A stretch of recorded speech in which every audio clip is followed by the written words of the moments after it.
শীতকাল এলেই মনটা কেমন যেন বাচ্চাদের মতো হয়ে যায়। মনে হয় শুধু ঘুরে বেড়াই, পিকনিক করতে যাই বন্ধুদের সাথে, কোনো কাজে মন লাগে না।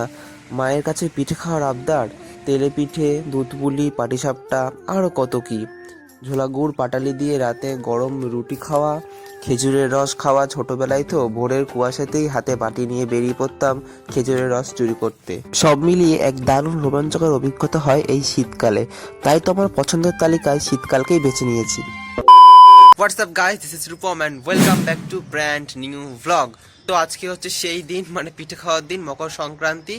আর আজকে না একটা সারাদিন সকাল থেকে রোদই উঠিনি, এরকম মেঘলা মেঘলা ওয়েদারই রয়েছে। আর ঠান্ডাও পড়েছে, বেশ ঠান্ডা। তাই জন্য আমি ব্লগটা সারাদিন করিনি। আমি এত এমনিতেই তার যাতে ঠান্ডা পড়েছে, ব্লগটা করতে ইচ্ছা করছিল না। তাই ভাবলাম না, করতে তো হবেই, কারণ এটা একটা মকর সংক্রান্তি স্পেশাল ভ্লগ যেহেতু, সেটা আমি তো এই বিকেল থেকে স্টার্ট করছি। আর এখন মা পিঠে বানানো শুরু করছে। অনেকের হয়তো আগের দিন রাত্রিবেলায় হয়ে যায়, আজকে সকাল থেকে সেটা খাওয়া শুরু করে দেয় পিঠে, কিন্তু আমাদের বিশ্বাস করে হয়নি। আমাদের আজকে করছে, আজকেই খাবো। আমরা তো দিনের দিন করি, খেয়ে নেই সব আজকে শেষ করে দেবো। যাই হোক, এখন পিঠে বানানো শুরু করছে।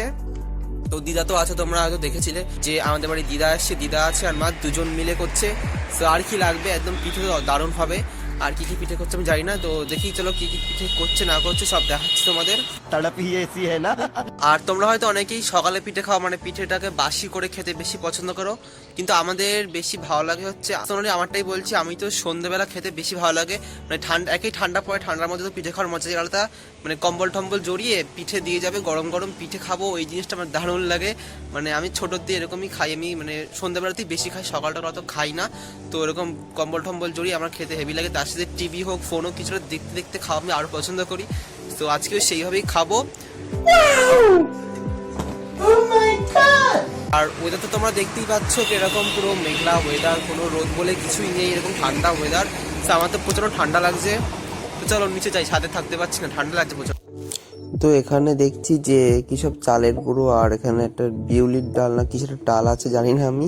তো এখানে মিক্সারে এখানে এটা পেস্ট করা হবে ভালো করে, তাই অল্প অল্প করে দিচ্ছে। এটা নাকি 3-4 বার করে পেস্ট করতে হবে, একবারে হবে না, একবারে করলে ভালো হবে না, তাই 3-4 বার করে করবে। দেখতে পাচ্ছ তোমরা এখানে আতপ চাল আই হোপ, আর এটা হচ্ছে বিউলির ডাল। তো এখানে এটা পেস্ট হবে। তো এখানে ফাইনালি পেস্ট হয়ে গেছে, দেখতে পাচ্ছ কিরকম হয়ে গেছে, সুন্দর হয়েছে গোলাটা, দেখেই মনে হচ্ছে। এখনো 1-2 বার করা হবে। আর এই যে ফাইনালি আমাদের গোলা তৈরি, আর এটা দিয়ে একটা নতুনত্ব পিঠে তৈরি হবে, যেটা মা এখনো বলিনি কি নাম। তো এই হচ্ছে সেই পিঠেটা, আর মা তৈরি করছে। তো চলো মাকে জিজ্ঞেস করে দেখ এটা কি পিঠে। এখানে বেগুন দিয়ে সাইডে তেল মাখানো হচ্ছে, এটাই মা করে থাকে সব সময়। তো গাইস ফাইনালি আমাদের পিঠে বানানো শুরু হয়ে গেছে, আর এখানে পিঠেটা মা বানাচ্ছে। সো এই যে এখানে পিঠে বানাচ্ছে। তো এটা কি পিঠে, নামটা কি পিঠে? তো এখানে সরু চাকলি পিঠে যে বানানো হচ্ছে।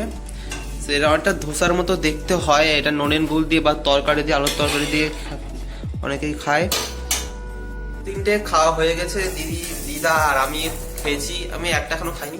তো এই যে আরেকটা দিয়েছে, এটা ঝোলা গুড় দিয়ে বা নলেন গুড়, নতুন গুড় সব কিছুই বলা যায়। তো এইটা দিয়ে এখন খেয়ে দেখবো কেমন কি টেস্ট হয়। আর এখানে তো মা বানাচ্ছে, এখন অনেকগুলো বানাবে, আর একটু পরে পাটি সাপটাও বানাবে। তো চলো এটাকে খেয়ে দেখি কিরকম টেস্ট হয়। अकेले अकेले मजे नहीं लेने दूंगा, मुझे भी चाहिए। এটা না আমরা ফার্স্ট টাইম খাচ্ছি, এটা আমি এখনো একবারও খাইনি, মা বানায়নি, এই প্রথম বানিয়েছে। তবে ইউটিউব ভিডিও দেখে, কালকে রাত্রে ইউটিউব ভিডিও দেখেছে যে কিভাবে এই পিঠেটা বানায়। সো এটা প্রথমবার ট্রাই করেছে। আর চলো দেখি খেয়ে কিরকম কি খেতে হয়। আমি ফার্স্ট টাইম খাচ্ছি, লাইফের মধ্যেই ফার্স্ট টাইম খাচ্ছি, লাইফে এখন একবারও খাইনি। তো চলো দেখি কেমন টেস্ট হয়, রিভিউ তোমাদের দিচ্ছি। সো এই যে এরকম একটা দেখতে হবে জিনিসটা, আর এতে নতুন গুঁড়ো মাখিয়ে নিয়েছি ভালো করে। দেখি টেস্টটা কেমন হয়।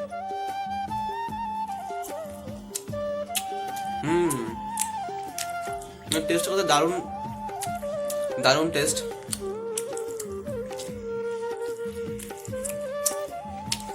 খুব সুন্দর, খুব সুন্দর, জাস্ট অসাম টেস্ট হয়েছে। আর এটা খেয়ে তো অনেকটা পেটটা ভরে যায়, একটা পুরো খেলে অনেকটা পেট ভরে যায়। আর এখনো পাটিসাপটা হবে। চলো এটাকে খাই, তারপর পাটিসাপটা বানাবে যখন আবার দেখা হচ্ছে। Let's go. পাও পাটিসাপটাগুলো কি সুন্দর লাগছে দেখো গাইস, এটা আমার পুরো দিদা বানিয়েছে। আর এই সাইডে তেলে পিঠেও বানানো হচ্ছে, সব রকমেরই পিঠে আজকে আমরা খাচ্ছি। এখন করছে পাটিসাপটা হয়ে গেছে বানানো, ওটা করছে দিদা। আর এখানে বাকি গোলাটুকু দিয়ে নিচে এখানে তেলে পিঠে হচ্ছে, আর গ্যাসটা টেবিলে ছিল সেটা নিচে এখন নামিয়ে দিয়েছে, এখন বসে বসে করছে। আর এখানে পাটিসাপটা টেস্ট করছে, কেমন লাগছে খেতে? ভালো হয়েছে। আমি এইটা খাচ্ছি আর এইটা এই যে দিদার জন্য এটা পাটিসাপটা সব দিদাই করেছে, আর মা এখন তেলের পিঠে বানাচ্ছে। তো দিদার হাতে না পাটিসাপটা আমি কোনোদিন খাইনি, পুলি পিঠে খেয়েছি, তো ভালোই হয়েছে, আমার তো ভালো লেগেছে। তোর কেমন লাগলো? খেয়েছিস তুই? এবার খাইনি, এবার খাবো একটা। ক্যারেটটা ছিল, এখন একটা খাবো, তো খেয়ে টেস্ট করে দেখবো। তেলে পিঠেও করছে, তো ওদের 3 রকমের পিঠেই হয়েছে। প্রথমে একটা হলো, সেটা দেখালাম, আর পাটিসাপটা তেলে পিঠে 3টে। তো এবার সব খাবো এখন একটা একটা করে। গাইস আজকে সকাল থেকেই না প্রচন্ড ঠান্ডা, যত রাত বাড়ছে আর ঠান্ডাও বাড়ছে অনেক। এখন প্রায় কটা 9টা বাজে, আর প্রচন্ড ঠান্ডা লাগছে। আমি তো মানে সোয়েটার ছাড়া থাকতেই পারছি না 1 সেকেন্ড। তো যাই হোক, এখন ফাইনালি নিয়েছি পাটিসাপটা। এতক্ষণ ধরে তো ওই পিঠেটাই খেলাম যেটা সন্ধ্যাবেলা করেছিল, আর তেলে পিঠেও করেছে, হাতে গোনা 4-5টা মতো হয়েছে। তো ওইটা কালকে সকালে খাবো। আর পাটিসাপটা এখানে নিয়ে এসেছি, মেনলি এগুলো সব সকালেই খাবো, কিন্তু তাও গরম গরম আমার তো চাই সন্ধ্যাবেলা। তো চলো একটা বাইট দিয়ে দেখি কিরকম টেস্ট হলো।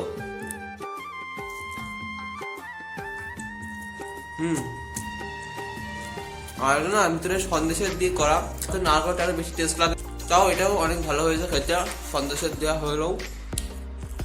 আর এমনি যে পাটিসাপটার যে ইয়েটা আছে, লেয়ারটা খুবই সফট, আর ভিতরটা মানে একদম বাইট করলেই সন্দেশের পুরো পুরটা মুখে পড়ছে। মনে হচ্ছে একটা হেভি হবে, কিন্তু এটা অনেকটাই লাইট, মানে মুখে দেওয়ার সাথে সাথে একদম সুন্দরভাবে অ্যাডজাস্ট হয়ে যাচ্ছে মুখের সাথে।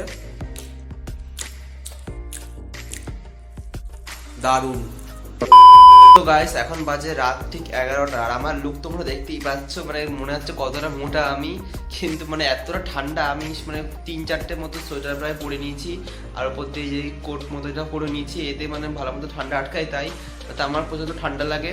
যাই হোক, আজকের ব্লগটা এই পর্যন্তই রইলো। তো আজকের এই পৌষ পার্বণের পিঠে স্পেশাল ব্লগটা তোমাদের কেমন লাগলো অবশ্যই কমেন্টে জানিয়ে দিও। ভালো লাগলে লাইক কমেন্ট শেয়ার, অবশ্যই চ্যানেলটা সাবস্ক্রাইব করে দিও।